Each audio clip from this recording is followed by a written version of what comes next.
The government cuts funding for several family island airports. The opposition's critical on that decision, and an alleged child abductor has his day in court. Good evening, everyone. I'm Leah Cooper with your JCN News for this Friday, January 15th. The government has cut funding for the planned upgrades to several family island airports. We learn as much from Prime Minister Dr. Hubert Minnis' comments during his contribution to the 30th Bahamas Business Outlook webinar. Dr. Minnis says that due to the current state of the public finances, the government has had to make some very tough decisions. As a temporary measure, to avoid any further deterioration in our fiscal position, we are reducing new capital expenditure for the current fiscal year. However, for a number of planned new projects, the government is exploring creative alternatives to finance such critical infrastructure. These projects include site works at the Exuma International Airport, the Long Island International Airport at Deadman's Key, the North Eleuthera International Airport, and upgrades to the Leonard Thompson International Airport at Marsh Harbor. Similar to the Lyndon Pinling International Airport model, the government intends to aggressively implement a public-private partnership program to complete these capital projects. Dr. Minnis says such public-private partnership methods may include the use of passenger facility charges and other airport usage fees to fund the development of the family island infrastructure, as opposed to funding exclusively via the public treasury. While we must adopt the mode of financing for a number of key infrastructure projects, our commitment to develop family island infrastructure remains as strong as ever.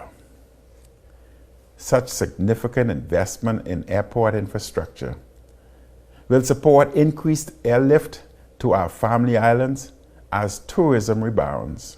The Prime Minister says it also represents some $150 million in infrastructure stimulus spending in these islands. PLP Deputy Leader Chester Cooper expressing surprise and frustration over the Prime Minister's announcement that instead seeking to implement a public-private partnership program to complete those projects. Mr. Cooper, while addressing the media this afternoon, says this decision is evidence that there is a lack of planning by the government, adding that the decision will have a huge negative economic impact for islands in the South and Central Bahamas. He adds that plans may change, but is adamant that budget cuts should not be damaging to the economy.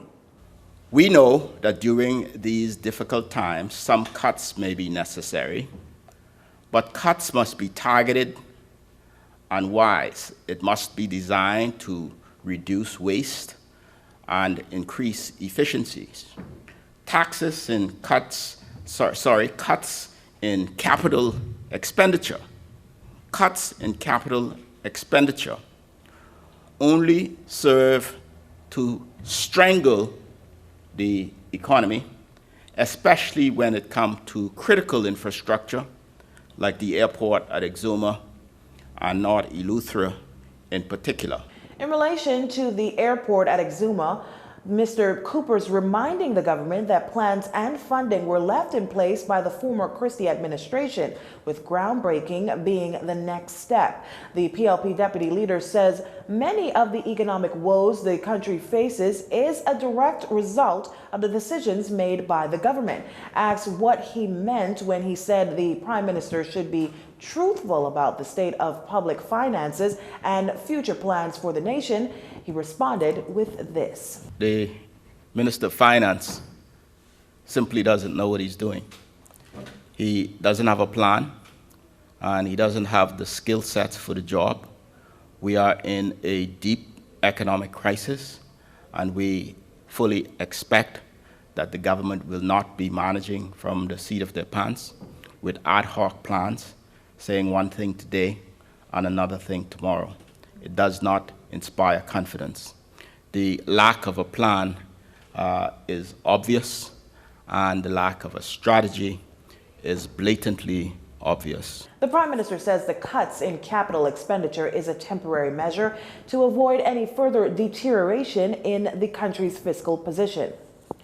Co-chair of the Progressive Liberal Party COVID Task Force, Senator Dr. Michael Darville, admits he hopes the government finds a way to get an exemption from the Centers for Disease Control and Prevention's new order that requires all travelers into the U.S. to have a negative COVID-19 test. His comments follow Minister of Tourism Dionisio de Aguilar telling reporters this week that the government is fighting like hell for an exemption. However, Mr. Darville says that putting infrastructure and testing protocols in place should be priority, adding that the ministry must begin to modify its travel passport to accommodate the new CDC guidelines. We have said a long time ago, without a plan, you're going to be moving back and forth, not sure exactly what you're going to do. We're calling on the government, the Ministry of Health and the Ministry of Tourism to present a plan. If we had a plan in place already, we would not find ourselves in the position we're in today. It was quite obvious that there were going to be stricter measures put in place by the United States with international travel, and I felt that we should have had a plan in place and not scrambling to put one in place now. We already know that there are deficiencies for testing in the Family Islands. We've been calling from day one for more testing, to decentralize the labs and to ensure that smaller labs have the capability, particularly in our Family Islands, to do testing. And so now you see that there has been an issue in Abaco with the nurses on a sick out. A lot of other Family Islands are in similar position with the smaller clinics.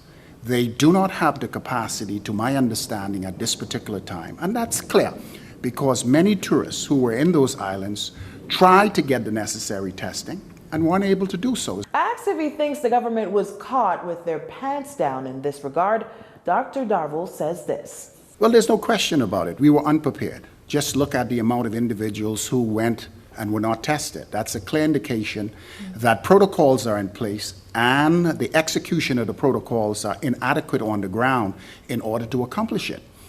Our tourism is down, and we're trying to build our tourism sector, and that's going to happen with the inoculation of the COVID vaccines. And we must be prepared in order to adapt to the protocols. You can imagine if we had a massive surge of tourists in the country during the Christmas holidays, were we prepared to do the 5-day testing? And the answer to that is no. And so there's no need to beef about.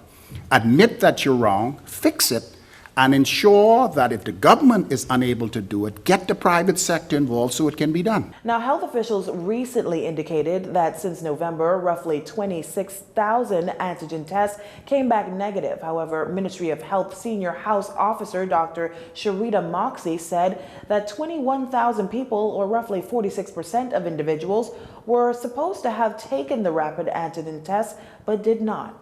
The Princess Margaret Hospital has suspended identification and autopsy services at the PMH Rand lab, also known as the morgue, until further notice. We learned as much from a press release from the Public Hospitals Authority. The suspension of these services will allow for necessary repairs to the area. The collection of remains by funeral homes from the morgue is not impacted at this time.